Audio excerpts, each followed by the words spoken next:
আজকে আমরা যে বিষয়টা সম্পর্কে জানবো সেটা হলো ডেটা টাইপ। প্রথমে আমরা ডেটা টাইপের একটু ধারণা নিয়ে নিই। কাকে বলে ডেটা টাইপ? প্রোগ্রামে ব্যবহৃত বিভিন্ন প্রকারের ডেটাকে পাইথনে বিভিন্ন প্রকার ডেটা টাইপের মাধ্যমে প্রকাশ করা হয়।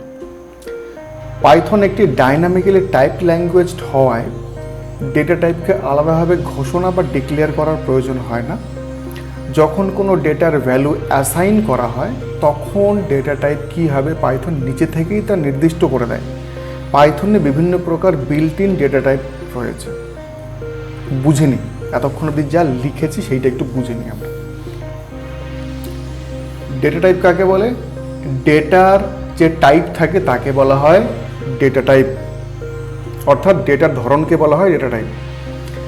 পাইথন হলো একটি ডাইনামিক্যালি টাইপড ল্যাঙ্গুয়েজ, মানে যখন আমরা ডেটা টাইপ ডিক্লেয়ার করব, যখন সেটা ইউজ হবে তখন পাইথন নিজেই ঠিক করে নেবে যে সে এখানে কোন ধরনের ডেটা রাখা আছে। তাই ডেটা টাইপকে আলাদা করে ঘোষণা বা ডিক্লেয়ার করতে হয় না। কোনো ডেটা ভ্যালু অ্যাসাইন করা হয় তখন ডেটা টাইপ পাইথন নিজে থেকেই ঠিক করে নিয়ে নেয়। বোঝা গেল? পাইথন বিভিন্ন প্রকার বিল্ট ইন ডেটা টাইপ আছে। আচ্ছা, এবার আমরা ডেটা টাইপসগুলো সম্পর্কে একটু জানব। এই হলো পাইথনের ডেটা টাইপস। পাইথনের এইগুলো বেসিক ডেটা টাইপ, একটা এইগুলো। এবার নাম্বার যে ডেটা টাইপ, এর আন্ডারে আবার তিনটে আছে: integer number, float, complex. Boolean আলাদা করে রইল। সিকোয়েন্সের আন্ডারে আবার তিনটে সিকোয়েন্স আছে: একটা স্ট্রিং সিকোয়েন্স, একটা লিস্ট, একটা টাপল। এবার আমরা একে একে সমস্তগুলো সম্পর্কে জেনে নিই। সবার প্রথম যে ডেটা টাইপটা সম্পর্কে আমরা জানব তাকে বলা হয় নাম্বার, বা একে নিউমেরিক ডেটা টাইপও বলা হয়। বাংলায় যাকে আমরা বলি সংখ্যা। কাকে বলে? নিউমেরিক ডেটা টাইপের মাধ্যমে সংখ্যামান বিশিষ্ট ডেটা টাইপকে প্রকাশ করা হয়। এই ধরনের ডেটাকে নাম্বারসও বলা হয়। পাইথনের তিন প্রকার বিল্ট ইন ডেটা টাইপ রয়েছে, সেগুলি হলো। আচ্ছা, এবার একটু প্রথমে দেখে নিই নিউমেরিক ডেটা টাইপটা কি। অর্থাৎ এমন একটা ডেটা টাইপ যেখানে সংখ্যামান অর্থাৎ নাম্বার ইত্যাদি সমস্ত কিছু প্রকাশ করা হয় তাকে নিউমেরিক বা নাম্বার বা সংখ্যা ডেটা টাইপ বলা হয়। আচ্ছা, এর আন্ডারে সবার প্রথম আমরা যেই ডেটা টাইপটা পড়বো সেটাকে বলা হচ্ছে ইন্টিজার, যার বাংলা অর্থ হলো পূর্ণ সংখ্যা। ছোট করে একে বলা হয় আইএনটি, ছোট হাতের। কাকে বলে? ধনাত্মক বা ঋণাত্মক অর্থাৎ পজিটিভ বা নেগেটিভ যে কোনো পূর্ণ সংখ্যাকে ইন্টিজার ডেটা টাইপ দ্বারা প্রকাশ করা হয়। পাইথনে একটি আইএনটি নামক ক্লাস দ্বারা ইন্টিজার ডেটা টাইপ ডিফাইন করা হয়। পাইথনে ইন্টিজার ডেটা টাইপের সর্বোচ্চ মানের কোনো লিমিট নেই, অর্থাৎ যত বড় খুশি ডেটা প্রকাশ করা যেতে পারে। এবার একটু বুঝে নিই। যে কোনো পূর্ণ সংখ্যা প্রকাশ করার জন্য আমরা এই ডেটা টাইপ ব্যবহার করব। পাইথনে ইন্টিজার নামক ক্লাস দ্বারা এটাকে তৈরি করা হয়। ইন্টিজার ডেটা টাইপের সর্বোচ্চ মানের কোনো লিমিট নেই, অর্থাৎ যত বড় খুশি মান দেওয়া যেতে পারে। এখানে আমরা উদাহরণের জন্য দুটো উদাহরণ দিয়ে রেখেছি। একটা হলো x = 10, y = -5, কারণ পজিটিভ নাম্বারও লেখা যায় এবং নেগেটিভ নাম্বারও লেখা যায়। এবার আমরা দেখব ফ্লোট, যাকে দশমিক বা ভগ্নাংশ বলা যায়। আর এটা কোন ক্লাসের অন্তর্গত? ফ্লোট ক্লাসের অন্তর্গত। ছোট হাতে দেখো ফ্লোট লেখা আছে। কাকে বলে? ধনাত্মক বা ঋণাত্মক যে কোনো ভগ্নাংশ মানে ফ্র্যাকশন নাম্বারকে ফ্লোট ডেটা টাইপের সাহায্যে প্রকাশ করা হয়। পাইথনে ফ্লোট নামক ক্লাস দ্বারা ফ্লোট ডেটা টাইপ ডিফাইন করা হয়। এখানে সংখ্যাকে দশমিক বিন্দুর মাধ্যমে সাধারণ দশমিক সংখ্যা হিসেবে লেখা হয়। বোঝা গেল? একটু বুঝিনি। যে কোনো ধরনের ভগ্নাংশ সংখ্যা, ফ্র্যাকশন বা দশমিক ইত্যাদি প্রকাশ করা হয় এই ডেটা টাইপের মাধ্যমে। কিভাবে প্রকাশ করা হয়? ফ্লোট নামক ক্লাস দ্বারা প্রকাশ করা হয় বা ডিফাইন করা হয়। এখানে সংখ্যাকে দশমিক বিন্দুর মাধ্যমে প্রকাশ করা হয়। যে কোনো দশমিক বা ফ্র্যাকশনকে দশমিক বিন্দুর মাধ্যমেই প্রকাশ করা হয়। যেমন একটা উদাহরণস্বরূপ লিখেছি আমরা, পাই = 3.14 অথবা হাইট = -5.6, এখানে পাই মানে হলো একটা ভেরিয়েবলের নাম যার ভ্যালু 3.14, হাইট একটা ভেরিয়েবল যার মান -5.16। এছাড়া সাইন্টিফিক নোটেশনের ক্ষেত্রেও ফ্লোট ডেটা টাইপ ব্যবহার করা হয়, যেমন আমরা এখানে লিখেছি x = 15 E5। এখানে E5 বলতে বোঝানো হয়েছে 10 টু দি পাওয়ার 5, অর্থাৎ 15 টু দি পাওয়ার 5। আশা করছি বুঝতে পেরেছ, বা একটু সোজা করে যদি বলি =15 ইন্টু 10 টু দি পাওয়ার 5। বোঝা গেল? বেশ, এবার সর্বশেষ যে ডেটা টাইপটা আছে মানে নাম্বার ক্লাসের আন্ডারে, সেটা হলো কমপ্লেক্স নাম্বার বা কাল্পনিক বা কমপ্লেক্স ছোট করে। কাকে বলে দেখিনি? পাইথন কমপ্লেক্সের সাহায্যে কাল্পনিক সংখ্যা কমপ্লেক্স নাম্বারকে প্রকাশ করা হয়। এর দুটি অংশ থাকে, একটি বাস্তব অংশ, অন্যটি কাল্পনিক বা ইমাজিনারি অংশ। ভালো করে বুঝে নেব, একটা বাস্তব অংশ থাকে আর একটি থাকে কাল্পনিক অংশ। এবার বাস্তব অংশ কি? দেখো নিচে উদাহরণ হিসেবে লিখেছি, এখানে লিখেও দিয়েছি আমি, যে 2 হলো রিয়েল পার্ট মানে বাস্তব, মানে 2 সংখ্যাটার মান আছে, সেটার মানটা 2, 3 এর মান 3, জে এর মান আমরা জানি না। এবার ভালো করে বুঝবো, z = লেখা আছে 2 + 3j। এবারে z একটা ভেরিয়েবল, এখানে 2 এবং 3j, 2 + 3j গুণ করে ঢুকবে। আচ্ছা, এবার j এর মান তো আমরা জানি না, j এর মান যে কোনো কিছু হতে পারে, তাই সেইটা গুণ হবে 3 এর সঙ্গে, তারপর সেই গুণফলের সঙ্গে 2 এর যোগ হবে, তারপর সেটা z এ ঢুকবে। তার মানে এটা হওয়া একটু সময় সাপেক্ষ বা একটু ঝামেলা আছে। একদম সোজা কথায় যদি বলি, এই ঝামেলা আছে দেখে এটার নাম করে দেওয়া হয়েছে কমপ্লেক্স, মানে কখন হবে কোনো ঠিক নেই। আর 2 মানে 2, ওই জন্য এটাকে বলা হচ্ছে রিয়েল পার্ট, আর 3jটাকে বলা হচ্ছে ইমাজিনারি পার্ট। আশা করছি তোমরা বুঝতে পেরেছো। এবারে আমরা দেখব আর একটা ডেটা টাইপ সম্পর্কে, যাকে বলা হয় সিকোয়েন্স। সিকোয়েন্স, যার বাংলা আবিধানিক অর্থ হলো ক্রম। কাকে বলে? পাইথনে একই বা ভিন্ন ডেটা টাইপ বিশিষ্ট একাধিক আইটেম যা ক্রম অনুসারে সংরক্ষিত হয় তাকে সিকোয়েন্স বলে। অর্থাৎ সেম ডেটা টাইপও হতে পারে বা ভিন্ন ডেটা টাইপও হতে পারে। এটা নির্দিষ্ট ক্রমে যদি সঞ্চিত থাকে, সংরক্ষিত থাকে, তাকে বলা হয় সিকোয়েন্স। আচ্ছা, এবার কি বলেছে? প্রতিটি আইটেমের একটি ইন্ডেক্স থাকে যা 0 থেকে শুরু হয়। ইন্ডেক্স মানে আমরা সেকেন্ড সেমিস্টারে যেমন শিখেছিলাম অ্যারের যেমন একটা ইন্ডেক্স থাকে, এখানেও সেই ইন্ডেক্স আছে, ইন্ডেক্সটাকে বলা হয় 0। সিকোয়েন্স ডেটাগুলি ব্যবহার করে আমরা একাধিক মান একটি ভেরিয়েবলে সংরক্ষণ করতে পারি। মানে একের অধিক মান যখন আমরা সেভ করব, তখন আমরা এই সিকোয়েন্সগুলোকে ব্যবহার করব। সেগুলি সহজে অ্যাক্সেস, স্লাইস, ইটারেট বা পরিবর্তনও করতে পারি আমরা। এগুলো সব আমরা আস্তে আস্তে শিখব। আচ্ছা, এবার আমরা দেখব যে সিকোয়েন্স কয় প্রকারের হয়। এখানে লিখেই দিয়েছে সিকোয়েন্স 3 প্রকারের হয়। প্রথমটা আমরা দেখে নিই। প্রথম যে সিকোয়েন্সটার সম্পর্কে আমরা আলোচনা করব তাকে বলা হয় স্ট্রিং, যাকে ছোট করে আমরা এসটিআরও বলি বা এসটিআর ক্লাসের অন্তর্গত। এটি কাকে বলে? সিঙ্গেল বা ডবল কোটেশনে থাকা এক বা একাধিক ক্যারেক্টারকে স্ট্রিং বলে। সিঙ্গেল বা ডবল কোটেশনের মধ্যে যদি কোনো কিছু আমরা রাখি পাইথনের ভেতর, তখন তাকে বলা হয় স্ট্রিং। সেটি একটি ক্যারেক্টারও হতে পারে, একাধিক ক্যারেক্টারও হতে পারে। পাইথনে শুধুমাত্র একটি ক্যারেক্টারকে প্রকাশ করার কোনো ডেটা টাইপ নেই, তাই সিঙ্গেল ক্যারেক্টারকেও স্ট্রিং হিসেবেই প্রকাশ করা হয়। পাইথনে str নামক ক্লাস দ্বারা স্ট্রিং ডেটা টাইপটি ডিফাইন করা হয়। এখানে উদাহরণ আমরা দেখতে পাচ্ছি, নেম = সিঙ্গেল ইনভার্টেডের মধ্যে লিখেছি ইউ, আর মেসেজ একটা ভেরিয়েবল নিয়েছি, সেই ভেরিয়েবলে ডবল ইনভার্টেডে লিখেছি আমরা হ্যালো, ওয়ার্ল্ড। এই ডবল ইনভার্টেডের ভেতরে যতটা রেখেছি, এই হ্যালো থেকে শুরু করে ওয়ার্ল্ড অবধি পুরোটাই হলো একটা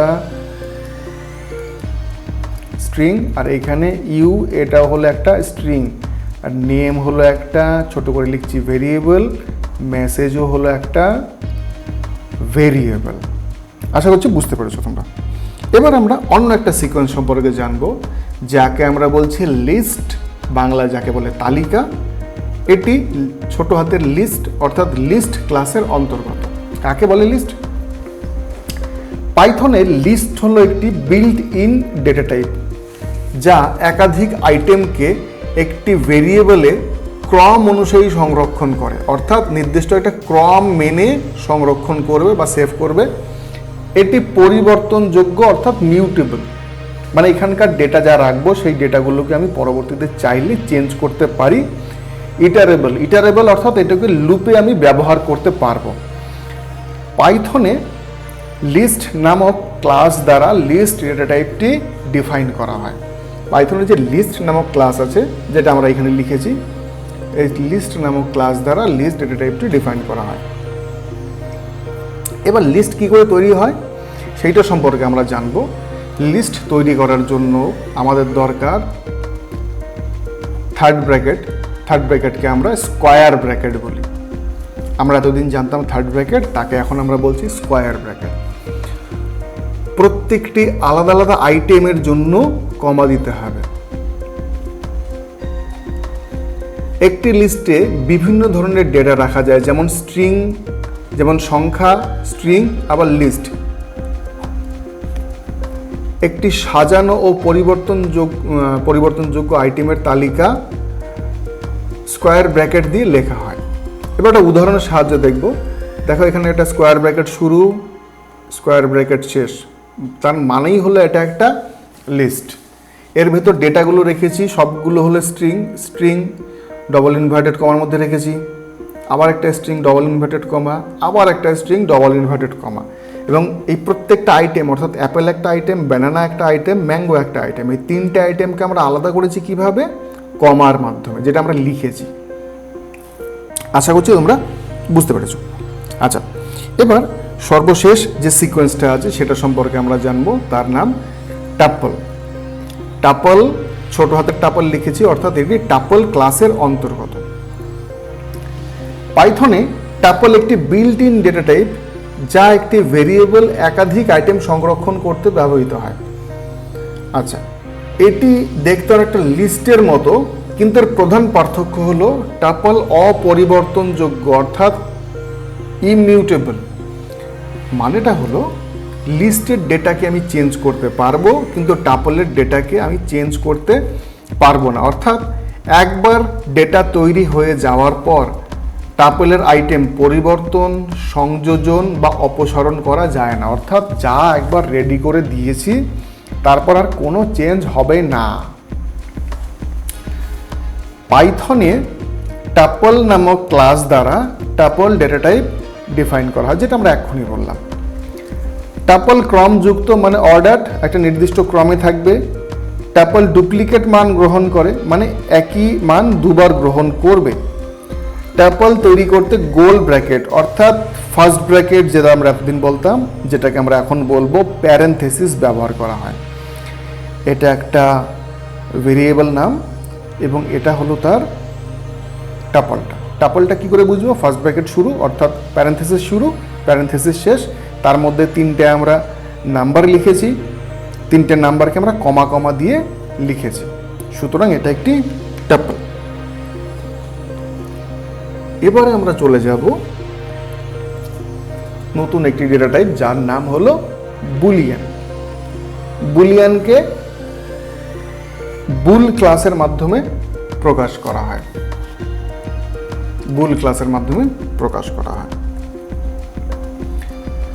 কাকে বলে দেখিনি? পাইথনে বুলিয়ান ডেটা টাইপের মান ট্রু বা ফলস যে কোনো একটি হয়, অর্থাৎ বুলিয়ান ডেটা টাইপের দুটোই মান, either true or false. Python bool নামক ক্লাস দ্বারা বুলিয়ান ডেটা টাইপ ডিফাইন করা হয়, যেটা আমরা একটু আগেই বললাম যে বুল নামক ক্লাস দ্বারা পাইথনে বুলিয়ান ডেটা টাইপটা ডিফাইন করা হয়।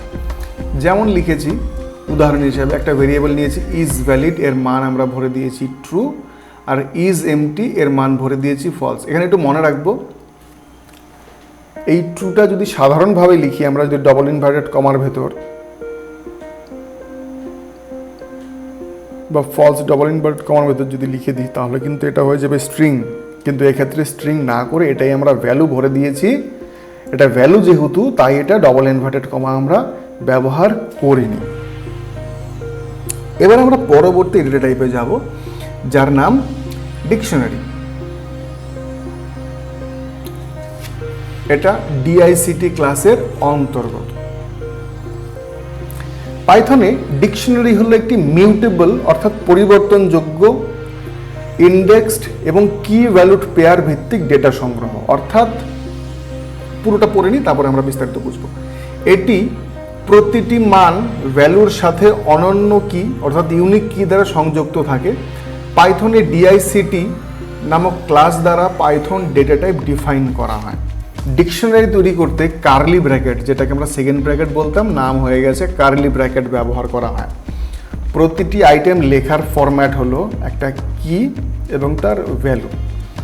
এবার এখানে যা লেখা আছে সেইটাকে আমরা একটু সোজা ভাষায় বুঝি। এখানে অনেক কঠিন কঠিন ভাষা দিয়ে লেখা আছে, কারণ শব্দগুলোই এমন, কিছু করার নেই আমার ক্ষেত্রেও, আমি খুব সোজা ভাষায় লিখব। পার্সন একটা ভেরিয়েবল, এটা ভি, এটা ডিকশনারি করেছি। কী করে বুঝবো? সেকেন্ড ব্র্যাকেটের ভেতরে লিখেছি। এবার সেকেন্ড ব্র্যাকেটের ভেতরে এটা একটা জোড়া, এটা একটা জোড়া, দুটো জোড়াকে আলাদা করা হয়েছে কার মাধ্যমে? এই কমার মাধ্যমে। একটা কমার মাধ্যমে দুটো জোড়াকে আলাদা করা হয়েছে। এবং জোড়ার মধ্যে একটা আছে কি, একটা আছে ভ্যালু, আবার একটা কি, একটা আছে ভ্যালু। এই কি আর ভ্যালু আলাদা করা হয়েছে কার মাধ্যমে?